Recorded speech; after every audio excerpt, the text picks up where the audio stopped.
السلام علیکم ورحمۃ اللہ۔ یہ آپ کا سوال اس سے پہلے بھی ہوا تھا، اس طرح کا سوال۔ غربت کا علاج، فصلیں میں بیماریاں دکھ نہیں چھوڑتے۔ میرے بھائی، آپ سورت نوح کا سارا مطالعہ فرمائیں، آپ کو چند آیات وہ ملیں گی۔ اللہ نے اس کا یہ نسخہ بتایا ہے: اگر غریب ہیں، آپ کی فصلیں اچھی نہیں، آپ مالی طور پر پریشان ہیں، تو اس سب کا اللہ تعالیٰ نے ایک وظیفہ بتایا ہے۔ وہ وظیفہ ہے استغفار۔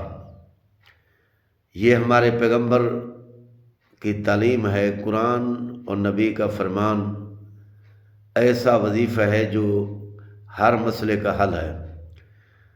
استغفار یہ بہت اعلیٰ وظیفہ ہے۔ ہمارے پیغمبر نے تو یہ فرمایا، میں دن میں 70 مرتبہ استغفار کرتا ہوں، اور دوسری روایات میں آتا ہے 100 دفعہ استغفار کرتا ہوں۔ آپ سب میرے کلمہ پڑھنے والے بھی کثرت سے استغفار کریں۔ اللہ نے قرآن میں فرمایا، جب کافر کہتے تھے لے آؤ عذاب جس کا تم ہمیں ڈراتے ہو، تو اللہ تعالیٰ نے فرمایا، میرا محبوب صلی اللہ علیہ وآلہ وسلم، جب آپ جلوہ افروز ہیں یا لوگ استغفار کرتے رہیں گے، میں اپنا عذاب نہیں آنے دوں گا۔ مطلب یہ ہے کہ حضور پر نور صلی اللہ علیہ وآلہ وسلم کا وجود اطہر یہ بھی عذابوں کو روکتا ہے، نبی کی شریعت پر چلنا بھی عذابوں کو روکتا ہے، اور استغفار بھی عذابوں کو روکتا ہے۔ اور یاد رکھیں، یہ آپ اس واقعے سے اندازہ لگا سکتے ہیں کہ حضرت امام احمد بن حنبل فرماتے ہیں کہ میں کسی سفر میں تھا، مجھے رات ہو گئی، ایک مسجد میں نے ٹھہرنا چاہا، تو مسجد والوں نے عشاء کی نماز کے بعد انہوں نے کہا باہر نکلو، ہم اس کو بند کرتے ہیں۔ تو پھر میں مایوس ہو کر باہر نکلا، ایک آدمی مجھے مل گیا جو بڑا اچھا آدمی تھا، اس نے مجھے ساتھ ملایا، فرمایا کہ میرے پاس ٹھہرو، میں آپ کو کھلاؤں گا اور آپ کی خدمت کروں گا۔ وہ مجھے اپنے گھر میں لے گیا، اس نے مجھے کھلایا پلایا، اور میں نے وہاں عجیب حال دیکھا۔ وہ آدمی کوئی کام بھی کرتا تھا تو ہر وقت اس کی زبان سے جاری تھا استغفر اللہ، اگرچہ یہ استغفر اللہ پوری استغفار نہیں ہے، اس کو آگے میں انشاءاللہ اس کی تفصیل بھی بتاؤں گا۔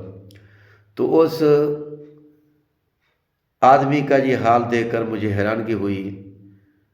آخر خیر سے صبح ہو گئی، جو بھی کام کرے، جو چیز اٹھائے، جو چیز رکھے، جہاں ادھر ادھر چلتے پھرتے اس کے زبان سے استغفر اللہ استغفر اللہ۔ اس کے معنی ہے اللہ میری بخشش فرما دے، مجھے بخش دے، مجھ پر راضی ہو جا، یہ ہماری زبان میں یہی مفہوم بنتا ہے۔ تو پھر کیا ہوا، اس امام احمد بن حنبل نے سوال اس سے کر دیا، آپ یہ پڑھتے ہیں، کیا کوئی فائدہ بھی ملا ہے اس کے پڑھنے سے؟ تو وہ کہنے لگا، بزرگ پتہ نہیں آپ کون ہیں، کہاں سے آئے ہیں، اس کے کیا کیا فائدے میں آپ کو بتاؤں۔ یہ تو ایسا اعلیٰ ترین وظیفہ ہے، میری جو بھی نیک ارادہ تھا، جو بھی میرا خیال تھا، اللہ نے پورا فرمایا۔ جس چیز کو میں نے طلب کیا وہ مجھے مل گئی، میں مالا مال ہوں، میرا رزق کافی ہے، میرے گھر میں برکت ہے، میں پرسکون ہوں، میں اللہ کے فضل سے مجھے کسی قسم کا دکھ پریشانی نہیں ہے۔ تو امام، ایک بات رہ گئی ہے جو میری خواہش ہے، لیکن وہ ابھی تک پوری نہیں ہوئی۔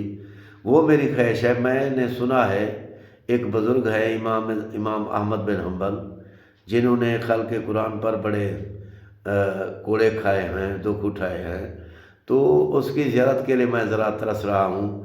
اللہ مجھے امید ہے اس کی برکت سے اس کی بھی زیارت کروائے گا۔ تو امام صاحب نے فرمایا، شاید میں آپ کو نہ بتاتا، اب میں آپ کو بتاتا ہوں، میرا بھولنا شاید یہ اپنی وجہ سے نہیں، میرا رب تعالیٰ مجھے آپ کے گھر میں لے آیا ہے، آپ کی وہ خواہش بھی اب پوری ہو گئی۔ میں ہوں امام احمد بن حنبل۔ تو استغفار ہر قسم کے مسائل کا علاج ہے، ہر قسم کے دکھوں کا علاج ہے، بیماریوں کا علاج ہے، غربت کا علاج ہے، فصلوں میں بیماری ہیں، استغفار کریں۔ اور اللہ کا اعلان ہے سورۃ نوح میں، اللہ تعالیٰ فرماتے ہیں تمہیں باغ دوں گا، تمہارے بچوں میں برکت پاؤں گا، تمہاری فصلیں اچھی بناؤں گا، تمہیں رزق بے بہا دوں گا، تمہارے گھر میں رحمت آئے گی اور یہ نحوست بھاگ جائے گی۔ آپ یہ وظیفے پر عمل فرمائیں، میرا وظیفہ نہیں، یہ وظیفہ قرآن میں ہے، نبی کے فرمان میں ہے۔ اللہ کے نیک بندوں نے بھی، جہاں بھی آپ سچے اور کھرے بندے آپ کو ملیں گے اس کی تائید کریں گے۔ اللہ ہم سب کو اللہ عمل کی توفیق عطا